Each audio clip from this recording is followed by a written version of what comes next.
I had an adventure with my grandmother's best friend. I never thought I'd write something like this, but life has a strange way of testing what you think you know about love. I'm 23, and I've always been into women a bit older, 5, 6 years maybe. There's a confidence, a grace, something magnetic about them.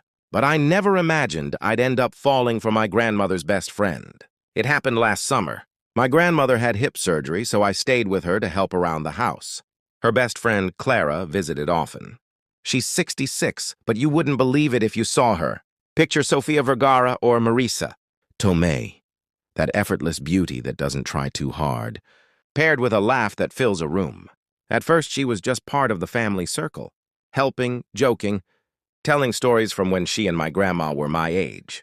But there was a spark I couldn't explain. The way she'd glance at me when she thought I wasn't looking, the subtle warmth in her voice when she said my name. We started taking evening walks by the lake while my grandmother rested. We'd talk about everything, regrets, choices, the people we used to be. It didn't feel like talking to someone older. It felt like talking to someone who understood life a few chapters ahead of me. One evening, the air was warm and still, and as we stood watching the sunset, she said softly, "You make me forget how old I am."